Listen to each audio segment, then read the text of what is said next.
السلام علیکم ورحمۃ اللہ وبرکاتہ۔ سامعین محترم، امید کرتا ہوں آپ سب خیریت سے ہوں گے۔ اللہ تعالیٰ آپ کو اپنے حفظ و امان میں رکھے۔ سامعین محترم، آپ نے تھمبنیل سے میرا موضوع تو دیکھ لیا ہوگا کہ یہ ایک ایسا ایشو ہے جو اگر آج کل کے معاشرے کے لحاظ سے دیکھیں تو ہر تیسرے گھر کا مسئلہ ہے۔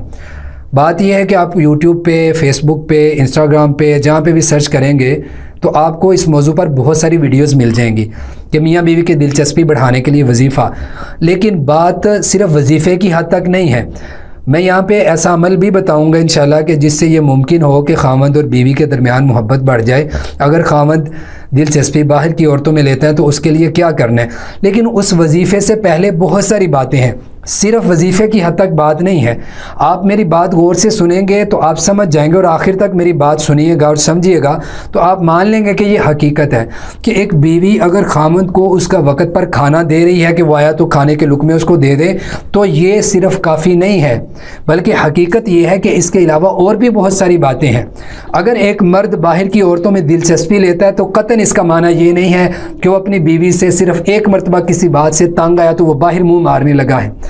بلکہ حقیقت یہ ہے کہ بیوی کے لیے بہت ساری باتیں ہیں جن کا لحاظ رکھنا ضروری ہے کہ وہ اپنے خاوند کو ان باتوں میں لحاظ رکھے۔ اللہ نے یہ رشتہ بنایا ہے تسکین حاصل کرنے کے لیے کہ خاوند بیوی سے، بیوی خاوند سے تسکین حاصل کرے۔ اب اس میں بہت ساری باتیں آ جاتی ہیں۔ مثال کے طور پہ ایک بیوی ہے، اگر وہ گھر میں خاوند آیا ہے تو اپنے کپڑوں کا کوئی لحاظ نہیں، بننا سنورنا نہیں ہے، طہارت کا کچھ خیال نہیں ہے، تو وہ ایک مرتبہ، دو مرتبہ، تین مرتبہ دیکھے گا اور پھر اس کا دل اس سے چڑنا شروع ہو جائے گا۔ پھر یہ نہیں ہے کہ فزیکلی آپ اس کا لحاظ رکھیں، بس تو آیا تو اس کے لیے جو اللہ نے اس کے اوپر فرض قرار دیا ہے کہ وہ فزیکلی اس کا لحاظ رکھے ہم بستری کے حوالے سے، تو بس وہ پورا کر دیا تو اس کے علاوہ کچھ نہیں۔ آپ اس کی غمی خوشی کا لحاظ رکھیں، اس کے احساسات کو سمجھیں، وہ کس چیز میں خوش ہے اس کا لحاظ رکھیں، کس چیز میں وہ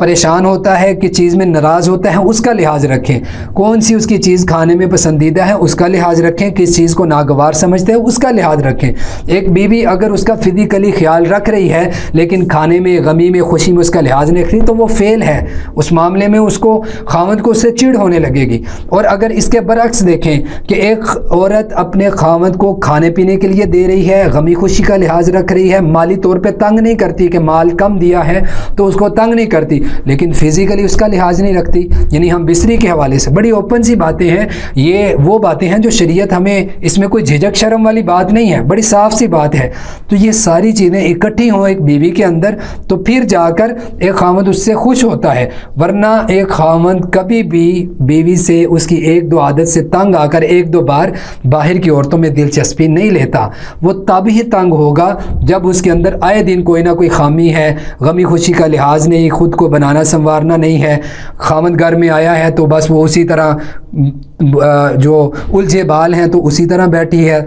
کوئی کپڑے نہیں اچھے پہنے ہوئے تو اسی طرح بیٹھی ہے، بازار جانا ہے تو بند سنور کے جانا ہے، شادی بیاہ پہ جانا ہے تو بند سنور کے جانا ہے، لیکن جب خاوند آیا تو اس کا کوئی لحاظ نہیں ہے، تو یہ خاوند کو اس سے چڑ ہونے لگتی ہے، اس کے کاموں کا لحاظ نہیں رکھتی تو چڑنے لگتا ہے خاوند، پھر باہر کی عورتوں میں دلچسپی لینے لگتا ہے۔ اس بات کا بھی لحاظ رکھیں۔ اب آتے ہیں اس وظیفے کی طرف کہ وہ کون سا وظیفہ ہے جس کے ساتھ دلچسپی بڑھ سکے۔ تو دیکھیں، ایک دفعہ میں نے پہلے بھی شیئر کیا تھا، اس پر پھر غور کریں۔ ایک تو خاوند کا اگر آپ ہر لحاظ سے دھیان رکھ رہی ہیں، غمی خوشی کا لحاظ بھی ہے، دیگر معاملات بھی ہیں، فزیکلی جو ہیں ان کا بھی لحاظ ہے، سب کچھ کر رہی ہیں، پھر بھی اس کا دھیان، دلچسپی اس کی جو ہے باہر کی عورتوں میں ہے، تو آپ دو تین کام کریں۔ ایک، تہجد کا اہتمام کریں، اپنے خاوند کے لیے دعا مانگیں، اللہ آپ کی طرف اس کے دل کو مائل کر دے، دعا مانگے بہت زیادہ، اپنے لفظوں میں دعا مانگے۔ پھر ایک دعا میں یہاں پہ پھر ذکر کر دیتا ہوں، یا مقلب القلوب قلب قلبہ الیہ، اے دلوں کے پھیرنے والے اس کے دل کو میری طرف پھیر دے۔ پھر اس وقت تہجد میں درود بہت زیادہ پڑھیں اس نیت سے کہ اللہ تعالیٰ آپ پر رحمت کرے اور آپ کا یہ معاملہ درست کر دے۔ اور تیسرا، اس آیت کو، یہ مجرب ہے، یہ مسنون عمل نہیں ہے، مجرب ہے، آپ کرنا چاہے تو کر لیں۔